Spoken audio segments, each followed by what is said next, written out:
Hello, welcome to Lecture 2 for Psych 130Z4, and this will be a very brief version of the history of modern psychology, which spans from the late 1800s through till today. So just briefly, many of you may have already taken psychology courses, but a number of you may not have, and this is the first psychology class you're in. So the simplest definition we can give of psychology, which I mentioned in the first lecture, is that of the study of behavior. One way to think about the study of behavior and the difference between psychology and sociology is psychology looks at how our brains affect our behavior, and sociology studies how other people, our environment, and things around us affect our behavior. And of course, there is overlap between the two. So we'll start with William James, who is known as the father of American modern psychology. And William James was a broad thinker who studied a number of different disciplines. And so he wasn't only known as a scientist or a psychologist or an artist, but his studies ran the gamut of what we might refer to as the liberal arts. He studied painting, he studied literature, he studied philosophy, anatomy and physiology, medicine, and he really got a sense for how human behavior is a collection of things and can't necessarily be pieced out without looking at the person as a whole. And we call that kind of a holistic view of psychology. So we will come back to William James later on in the semester. He is one of the early psychologists most related to humanistic psychology, which is really the wave of psychology we're going to focus on for this class. It's helpful to think of the history of psychology as having three waves or three phases. The first being behaviorism, the second being depth psychology or psychoanalysis, and the third being humanistic psychology. And as I mentioned before, we'll be focusing on humanistic psychology.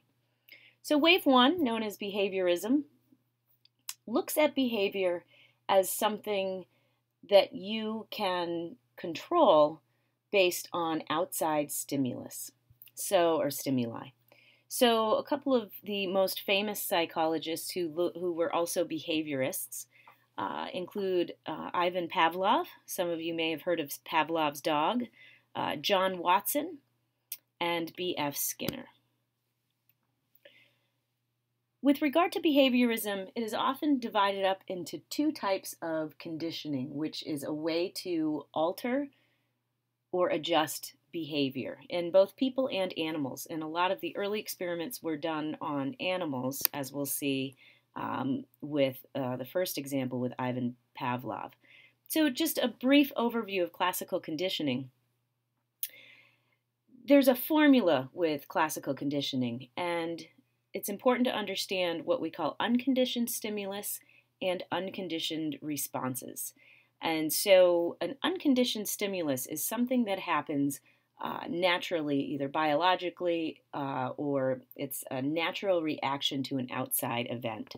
So often, and this might not be the case for all of us, but often the smell of bacon will make someone's mouth water. And your brain doesn't necessarily process that it's bacon, but that smell creates the salivation in your mouth. So that would be an unconditioned stimulus and an unconditioned response. A conditioned stimulus, which creates a conditioned response, is something that is not naturally related to an event. Okay, there's not a direct causal effect relationship without some conditioning happening in the process. So the example I use here is, let's say your grandmother or your mother or your father or grandfather always cooks your favorite meal. So thoughts of your grandmother or grandfather's kitchen may make your mouth water. Now, if you did not associate your favorite meal with that kitchen, there would be no physiological reason that your mouth would water without that type of association. And so that would be a conditioned stimulus, the stimulus being thoughts of the kitchen, with a conditioned response, which is salivation. So here's the most famous experiment, and it's called Pavlov's dog. It was obviously by Ivan Pavlov. And what he did was he would introduce a steak, and the smell of a steak and the sight of a steak, to a dog, and that would automatically create salivation in the dog's mouth. So that is the unconditioned stimulus, the steak, and the salivating dog would be the unconditioned response. Now, what he then did was to introduce a ringing bell at the same time he introduces the steak.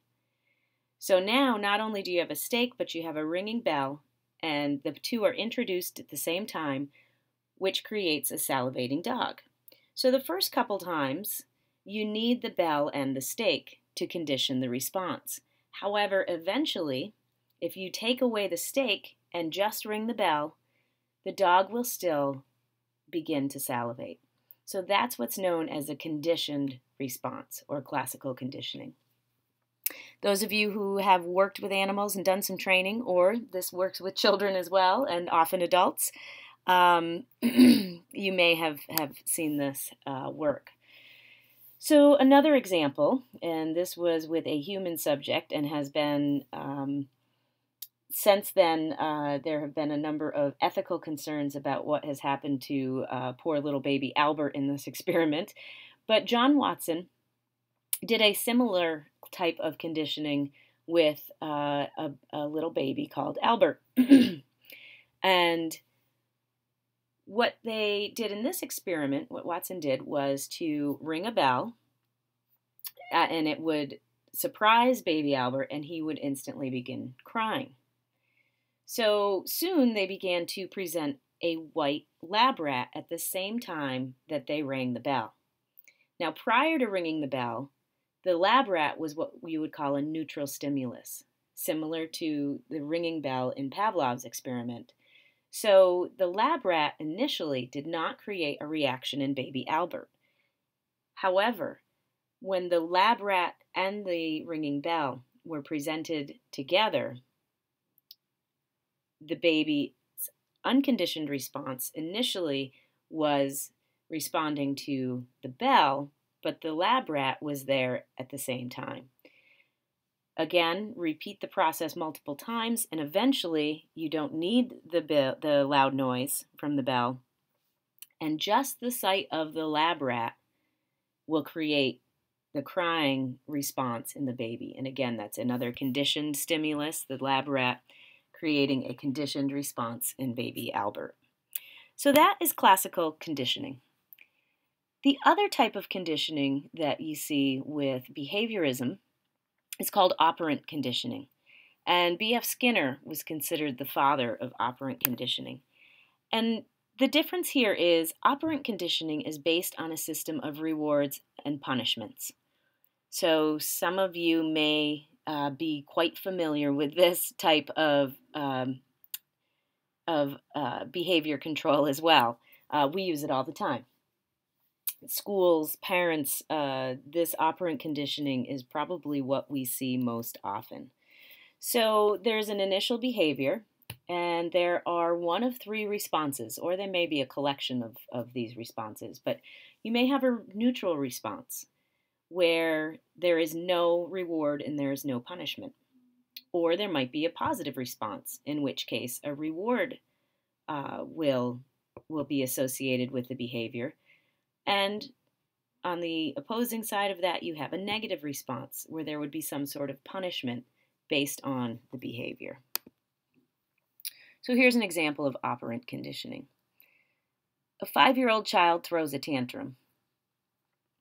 A neutral response would be the parent ignores the child. So the child does not have a reward or a punishment, but no response at all. A positive response would be the child throws a tantrum, and the parent gives the child either the object the child is throwing the tantrum over, or perhaps the attention the child is desiring. Whatever it may be, the child is being rewarded due to the behavior that he or she is presenting. The negative response, maybe the parent yells at the child, and so that would be the punishment. And so, depending on how the response happens, behavior may be encouraged or discouraged, or neither one. So, wave two, so that's behaviorism. And the second wave, wave two, is called psychoanalysis or depth psychology. And the two most famous psychologists that were really leading the studies in this wave would be Sigmund Freud and Carl Jung. So the image of a patient going to see a psychiatrist or a psychologist and laying on the couch and talking about all of their past experiences, this is the type of psychology that is most associated with wave two or psychoanalysis. And so a couple of the major aspects of psychoanalysis or depth psychology is the concept of the unconscious versus the conscious mind. And so the conscious mind is the mind which we are very much aware of. So as you're watching this video and listening, your conscious mind is at work, and it's aspects of our thoughts, our feelings, our emotions that are inside of our awareness. The unconscious mind includes those same thoughts, feelings, ideas, and emotions, but we are generally not necessarily aware of them. And Freud believed that this unconscious mind is often the dictator of our behavior. So here's what is referred to as the iceberg image of the conscious versus the unconscious mind. And so you can see the conscious level here, and those are our thoughts and our perceptions. There's also a pre-conscious level, and those are things that are right underneath our conscious mind, and they might not be at the forefront, but we can access them. They're our memories and our stored knowledge. And down here on the unconscious level, we have things like violent motives, fears, unacceptable sexual desires, irrational wishes, selfish needs, and shameful experiences. And Freud and Jung, to some extent, although Jung did break away a little bit from, or quite a bit actually, from his study of Freud, was that most of our actions and behaviors are not necessarily based on this first level, this conscious level, but the unconscious level, and that awareness of these things was important in order for someone to mold themselves and integrate their personality in a healthful way. And it was not recognizing these things that often caused disorder and illness. So Freud is also famous, among other things, for the tripartite division of mind, or the three aspects of the mind. So there's the id, and the good way to think about the id, or the helpful way to think about the id, is that it is driven by the pleasure principle. So physical needs, instant gratification, urges, wants, emotions, sexual urges, those things that we may feel the need to repress when we're socializing. So, for instance, if you're sitting next to someone and they happen to be eating a burger, and really your id is telling you that you're hungry and you really want that burger, someone who doesn't have control over their id may lean over and take that burger from the person sitting next to them. And yet, there's a part of us that says, no, that's not socially acceptable. I need to wait until I can go get a burger and get my own burger as opposed to taking it from the person sitting next to me. So that voice that says, no, even though my body is telling me I'm hungry and I'd like to reach over and grab that burger, I'm not going to. And that would be your ego, and depending on the situation, perhaps your superego, that that is battling that id, that's trying to mitigate what the id is saying. And so the ego, it's helpful to think about being driven by the reality principle. And so the reality principle looks at acceptable societal standards, and works with the needs of the id. We can't entirely ignore our id, but says here's appropriate behavior at the appropriate time and in the appropriate place. And then the third part of the mind is called the superego, and that is driven by what we call the ideal principle. So this is the part of our mind that we absorbed from our society around us, our parents, internal judgments that we have gathered over our years of development. And this is what gives us our moral and ethical standards. And so when you may want to act in one way, that voice that comes in and says, you know, that might not be you acting as your best self, that is probably the superego that is telling you that perhaps you need to rethink some actions, some behaviors, so that you're living in accordance with what you set as your standards of ethic and moral principles. So another important psychologist in psychoanalysis would be Carl Jung. And he studied with Freud for many years, but then broke off into his own strain of study. And he did a lot of cross-cultural studies, which involved dream analysis, collective unconscious, and what we call archetypes. And I'll go over each of those. So what Jung theorized was that all humans are born with what he called innate archetypes, or forms of knowledge and wisdom that guide behavior, beliefs, and customs. So what are some of these things? If you think about a number of myths and religions and literature from around the world, you'll notice that there are common themes in a lot of the religious literature and societal literature, and those themes reappear even in cultures that have never had contact. And so Jung theorized that there is something that forms the basis for some innate knowledge in all human beings, and he called that the collective unconscious. And some examples of these symbols and these themes that arrive over and over again in various cross-cultural literatures are the symbol of the hero, the mother, the sage, which would be a wise man or a wise woman. In certain mythologies, the sage is a combination of an animal and a human.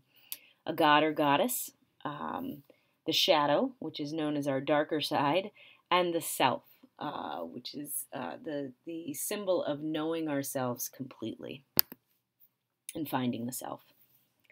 So the third wave, and you'll notice I said this was a brief history and we are moving quickly, is that of wave 3, which is humanistic psychology. And humanistic psychology brings us back around to the ideas of William James, where people are seen in a much more holistic manner.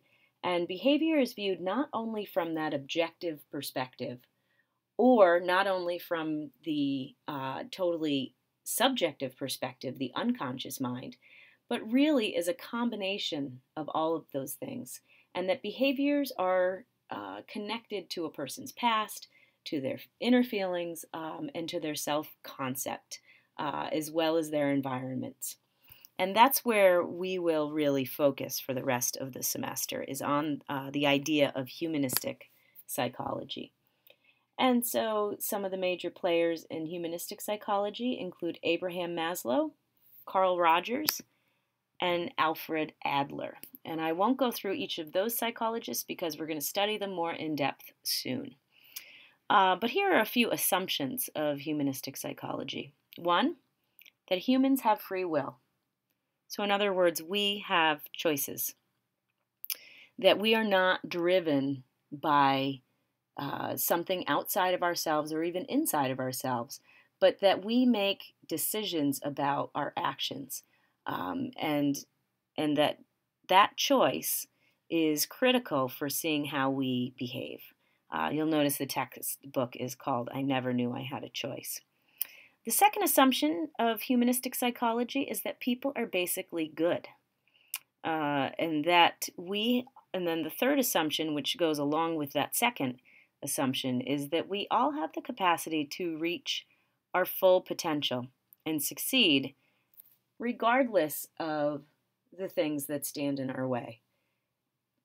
Traumas, depression, any kind of obstacle, our environments, and we've seen evidence in this in multiple people's experiences where someone may have begun in an environment and grown up in an environment that was terribly destructive, but they were able to make choices and create effective behaviors that allowed them to achieve success regardless of those obstacles. So as I mentioned before, just to wrap up and tie together the history with what's important for our study, it's important to have an understanding of the first 100 years of the focus of psychological study in order to see how humanistic psychology incorporates all of those ideas into an understanding of human behavior. And positive psychology, which a lot of the research for this class will come from, is a subgenre of the larger umbrella of humanistic psychology. We will come back to all these concepts throughout the course, and so if things seemed a little unclear or you need more time to absorb some of these concepts, we will be revisiting them throughout the course. Thank you for listening.